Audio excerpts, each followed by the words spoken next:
What is up, guys? Welcome back to the channel, and if you're new around here, welcome for the first time.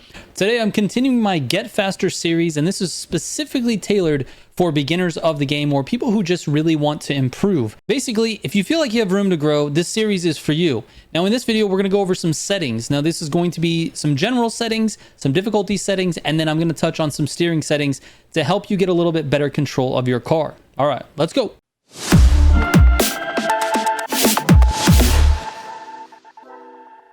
All right, so first of all, let's talk about difficulty settings. Now, event difficulty doesn't change anything but the AI difficulty or the difficulty to complete an event or the amount of time or score that you need in order to reach the objective.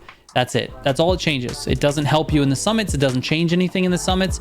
When I say doesn't help you, the only thing that it could help you with is getting the AI out of your way in those events. Like, I play on 1 of 5 pretty much all the time. The difficulty is not going to help you get faster at this game. I just want to mention that because I get that question a lot. If we go to the guidance, I recommend turning this on. Now, I used to actually advocate for turning it off. I thought having no racing line would help you learn the courses, learn the tracks, learn the grand race routes a little bit faster. And I was actually right. It does help you learn the routes faster, but it doesn't actually help you go faster. The reason I say that is because with the full racing line on, which is the way I play the game now, it allows you to have so much more information at your disposal. Number one, your corner recognition is going to be top notch because you're going to see exactly where the corner is.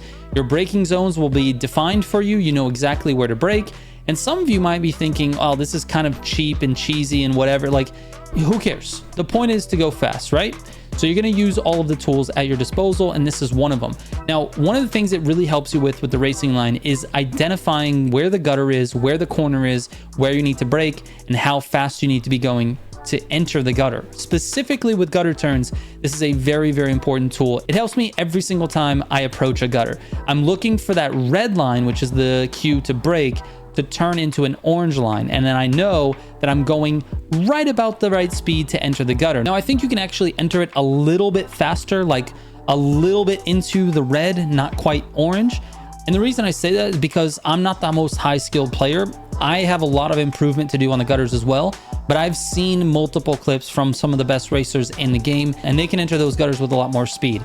But for the beginner, for a general player, if you're looking to improve gutter turns, having the racing line on is going to help you. Auto braking and auto steering is turned off. You don't want anything messing with your braking and your steering. You need to learn how to do that stuff yourself. Rewind is always off unless it needs to be on for a very specific event purpose. Nitro is always on, obviously. I turn the AI chase cops off. That's not going to help you with anything, but I just have it off. Let's go to the global settings. So let me scroll down here so you can see this. Cockpit view is always off. That's just the way I prefer to play. If you like playing cockpit view, go for it.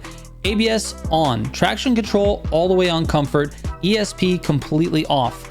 I'll explain that in a moment. Drift assist all the way on comfort, counter steering assist on, airplane handling off, helicopter handling assist on, stunt assist on comfort. Now there's a couple of these that you could just change to your liking, like airplane handling assist, helicopter handling assist, counter steering, and drift assist. All of those you can just change to your liking.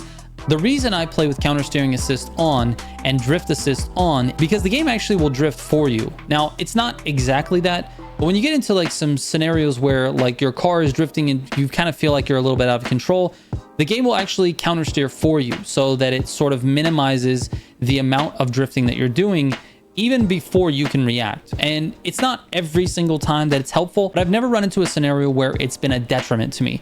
And so I leave it on because there are times where it helps me out when I don't have the reaction time to counter steer in the perfect amount of time in order to catch the car. So the reason this is important, especially if you're not on direct mode, if you're making the jump to direct mode, obviously counter steering assist is going to be something that you can play with on or off because you have direct one-to-one steering. It's instantaneous steering and you can actually counter steer really, really quickly. But if you're a beginner and you're playing on lower steering sensitivity, then obviously the advantage would be to have counter steering assist on. I've been playing with it on since the game came out and I've never noticed a time where it has been a detriment to me. So you can play with it on, you can play with it off. Just maybe play around with it and see what you like. Now for the most important ones, ABS on, traction on, comfort, and ESP completely off. ESP is a huge problem for you and your speed. That being said, if you're having a lot of problems controlling the car, ESP will basically minimize slippage completely, but it absolutely kills your speed in the corners. So what it does is electronically slows down the torque of your car so that your wheels don't slip in the corners. But what that means is you have like zero speed in the corners. So it really, really hurts your speed to have ESP on. So I strongly recommend turning it off. If your goal is to be faster, you need to learn how to use throttle control to not slip in the corners. That's just my advice. Now, if you're, like I said, if you're struggling a lot, if you're a beginner, you just started the game, you could try to turn it on, but I'll be honest with you, I strongly recommend just leaving it off from the start. Now, as far as traction control and ABS is a huge one, especially for me. I have zero ability to modulate my brakes. I'm like full brake or no brake. That's how I go into corners. ABS just makes it like auto modulation. Like it makes sure that I don't lock up going into corners because I'm so heavy on the brakes. I think the majority of players are like that. I think most people don't have the control to be able to steer, to be able to figure out where you're at, downshift, and brake in an efficient way so that you're stopping the car, you know, as fast as you possibly can without locking it up. If you turn ABS off, you're going to lock the wheels 100%. Now, traction control on comfort is important for the starts of races. It really only affects when you are accelerating. That's kind of the only time traction control is a thing. And most of the time, that's at the very, very beginning of the race. And whether you're in a summit or you're doing just a regular playlist or you're in a grand race, you want to be able to start with as much traction as possible. So if you have traction control on comfort, you can actually hold the full gas when the number 2 pops up on the countdown, and the car's traction control will lock in basically every time. All right, now let's talk about control settings. So your gearbox, that's up to you. Whether you want it to be automatic or sequential with H shifter or H shifter manual with clutch, that's like if you have a wheel. Basically, those are all optional to you. I recommend sequential for Motorfest, but if you're not used to sequential and you don't play in manual in any other games, it's probably better to get a handle in your car first. Make sure you have the car control first.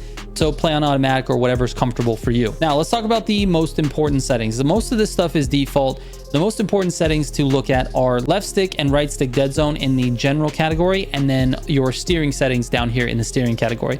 First up, dead zone. This is the global dead zone for your controller. Doesn't matter what you're doing. If you're in a menu, if you're, you know, just scrolling down your friends list, it doesn't matter. This is the dead zone for that. And if you don't know what a dead zone is, it's basically the amount of space that you can move your joystick, your left stick or your right stick. You can move that joystick and it will not give any input to the game. It won't do anything for that input. So if you have it at 5, like I do here, that's 5% movement of the total amount you can move your joystick without any input at all. Now, the reason I have dead zone is because I play on direct mode, and if I didn't have dead zone, then any type of little like stick drift or any accidental movement with my thumb on the stick, and the car is going to turn, because direct mode is direct one-to-one steering. I'll go over direct mode in depth in a future video, so just kind of stick around and continue watching the series. The global dead zone is something you want to adjust. Basically, if you have stick drift, you can get rid of that stick drift, right? Let's move down into steering settings. This is the most important part of this video, to be honest with you. Now, I recommend a couple of different things. Now, most people will start, let me turn direct mode off. Most people start out like this. I believe 50 is default. 50 and 50 is default, or maybe it's 40 and 40. I can't remember, but I strongly recommend increasing it right away. No matter what your skill level is, this will change the way this game feels to you. Right now, with the default settings, the game feels sluggish. The cars feel unresponsive. It doesn't feel like they're doing the action that you're giving it at the time that you're giving it. There's this huge delay in terms of like when you decide to steer and when the car actually reacts. So I strongly recommend bumping up your sensitivity and your dynamic max lock. I would start with 70 and 60. That's like the basis. That is like the lowest I would recommend. In fact, you should go up from there. If you feel like this is fine and you're comfortable with 70, 60, then just automatically bump it up to like 80, 70 or 80, 80 and see how that feels. If that feels fine and you don't feel like you're losing control, then go straight to 100, 100 and see what that feels like. But your goal here is to get as close to 100, 100 as possible if you're not planning on making the switch to direct mode. Now, let me tell you something about direct mode versus regular sensitivity. If you want to get the most out of the cars in this game, you have to be on direct mode. There's no ifs, ands, or buts about that. You have way more pace in your cars on direct mode versus regular sensitivity or off direct mode. It is completely night and day, and I can say that because I've made the switch to direct mode. You can feel all of the places where direct mode actually saves you, or you notice that you have more control or a more responsive car, and that's exactly what it is.